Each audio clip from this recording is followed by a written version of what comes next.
There's been a lot of talk and complaining about the laziness of the up-and-coming generation. Is it Gen Z? And of course, the millennials have been maligned for years about not having the work ethic that maybe the boomers or the Gen X or the greatest generation grew up with. And I used to think that too, and I got down on some of the younger people for that. But I've had a complete change of mind, and I think I understand why it is that there's such a labor crisis and why younger people and people maybe your age and my age are rethinking that mentality. You know, the thing with Americans, if you're a European watcher, I think many of us are really defined by our work ethic. If you want to skip or skate on anything, all you basically have to say to an American is, I was working, or I had a job to do. That just covers everything. There's just this nobility that's attached with someone that just grinds and grinds and grinds. You know, the American spirit or the American dream or the building of that. Well, what has that produced and what has that caused? I got to looking about it, you know, and I kind of checked out of growing up in the trades and working construction my whole life. I did the same thing. Really, from the time I was 14, I started working for my dad's general contracting company and then ultimately went out into doing my own excavating and, you know, basically ran all facets of that. And what I saw with my dad is he worked so hard and tried to meet that standard, you know, of a man going out and providing for his family that in so doing that he wrecked his body and destroyed himself. You know, by the time that I was of age to be able to, like, you know, really needing my dad and wanting to do things together, he wasn't physically able because he had so broke his body down for trying to provide, well, not trying, for providing for the family. I mean, you want to talk about work ethic. My dad was moving furniture, was a furniture mover when I was just a baby, and that was a full-time job, you know, 5-6 days a week, lots of overtime, and in addition to that, he built for my mom and my sister and I a 5,000 square foot duplex home, a brand new, and he did everything himself. He dug the foundation, he did the concrete, this was before you could go, you know, he didn't have the money to go buy pre-made windows. He cut all the windows, all the glass individual pieces, made the stiles, and the whole thing was all done. I mean, he did everything, and that was a massive, massive job, but what that led to was pushing yourself so hard, basically just used him all up, and he wasn't able to be really there and to be involved in a lot of the things that he would have liked to with me and with my son Jack.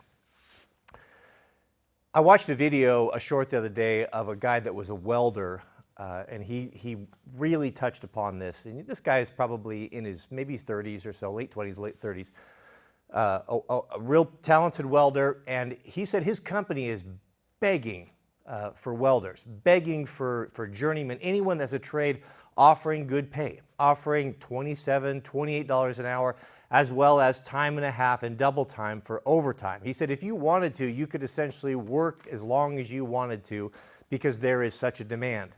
And he said, but I'm not doing it because this is why I'm not doing it. He said, I was happy to have that money and to put those hours in until I realized that my employer was charging $200 an hour for my welding from whoever it was that they were working for and only paying him $27. You know, when you start to see that disparity and you realize that of how much, you start to feel like we've been farmed. We're being farmed to produce and to create and to keep the infrastructure going for an elite class that is so stingy that they're not giving people a living wage. And I think people were willing to tolerate that to a certain extent because, you know, you could kind of get ahead and you could get up on top of it. And if you wanted to put some work in, you know, you could get into a house and this whole sweat equity and all that. But now you can't do that anymore.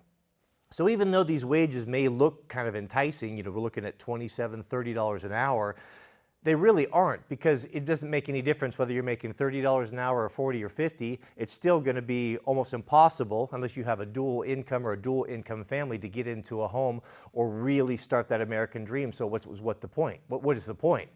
I can make a little bit of extra money, but at what cost? You know, at the cost of destroying my body, giving my blood and my vitality and my future vitality to a corporation that is so greedy, or a construction company that's so greedy that they are not willing to kick down a little bit of extra money to pay for the expenses and the additional expenses that life has brought upon us. I started to think about this, and after hearing him talk and hearing that from a younger generation, it really dawned on me, and I had kind of done the same thing as well. When I got out of construction was basically about the time when I started getting into YouTube. I was at the point where and still do suffer all sorts of health problems because of just overwork, overexertion, knee problems, back problems, neck problems, being out in the sun, being out in the elements, all that just takes a massive, massive toll on you. And I realized, looking at my dad and looking at his dad and guys that were the Gen Xers and the Boomers that were in these trades, almost all of them were crippled and had to do basically something where they could sit down and not have to use their body, or because they weren't able to use their body. And when I started realizing that, I thought, that's not what I want. If you live to 80, 90, that's a long time. And sometimes we think that you forget how your quality of life, how you can, if you were to maintain that, if you were to take care of yourself a little bit better, those remaining 20, 30 years could be completely different, a completely different experience, where you might be able to play with your grandkids or your great-grandkids and get on a bike and go do things because you didn't just give yourself over and your body over to be a wage slave. A lot of folks are depressed, and I get it. I've been in and out of depression as we see the way things are changing so rapidly. But the more that I think about it and the more that I look at it, I think it's a good thing. I think it's a positive thing. What it's doing is it's just shining a light on all of the systems that have been broken, all of the promises that were being made, all of the facades are all starting to break down, and we're starting to realize, wait a minute, how is it that we can pay tremendous amount of taxes, in my opinion, when you combine state and federal and sales and all that, and if that's not enough, the money that you paid taxes on, when you go to the gas pump, you get taxed again. It would be some of the best legislation that we could see come out of Washington would be something like they have on food, where when we buy food, they have to show us what the ingredients are, what's inside, so that we know, right? Well, it'd be really nice to see that everything that you bought, how much of that money was being siphoned out of your, what percentage of it is going to taxes. Because it wouldn't surprise me when everything is said and done, after you pay your state and federal taxes and then taxes at the gas pump and taxes here and additions and fees and park fees and all that, wouldn't be surprised that if you're keeping less than half of your money. And when you start to realize that and that everything starts getting more expensive and $6 and $7 gas, the younger people, they're not into it. They don't, there's no point. So maybe it's by decision, maybe it's by circumstances, but this idea of, America being the great, the shopping mall and consuming, all life is about is just consuming and buying and having all these things. Jack's age kids, they're not really interested in that. That's why you see a lot of them, not into getting cars, because they just don't want to they just don't want to do that. They want something different. So if you're trying to get by as a wage earner, it's going to be tough. You're going to be really the person that's going to be behind the 8 ball and squeezed. What I think is a good thing is that this is going to force people to get away from that model and to start thinking creatively, thinking of ways that you can start small businesses, thinking of ways that you can take advantage of this current economy in non-traditional methods. Because the majority of folks are going to just continue to hammer away till their death, looking forward to that. If I could just get to the end and have a few years of retirement, and a few $1,000s in my IRA, that model is broken. And if you think that things are going to change, I don't think that they are. So folks need to look at things differently. Also, I used to think that America had the best system, and the hard work and all that did pay off. It built the country that we have today, but it was at a great cost. A lot of great cost of a lot of men that gave their entire lives to build these things up. And there's just folks, I guess, younger folks just don't want that anymore. They don't want to live like that. And I can't say that I blame them per se. When I first started going to Europe, I had never been to Europe until I married Mrs. W, and she comes from an international family. So I started traveling, and I went there with kind of a bias, thinking, America's always the best and the greatest. We have the best system. But when you get over there and you realize that, a lot of the Europeans don't put so much emphasis on just working all the time and grinding as the Americans do. And in many ways, I think that it might be even a better system. You just see more free time, more time with your family, more time to pursue interests and goals and such. And I think there's something really appealing to that. I think back on my granddad. He worked for 2 companies. He was a mechanic. He worked for Ford. And he started working at a Ford garage when he got out of the war in 1945. And he worked only 2 places up until he retired.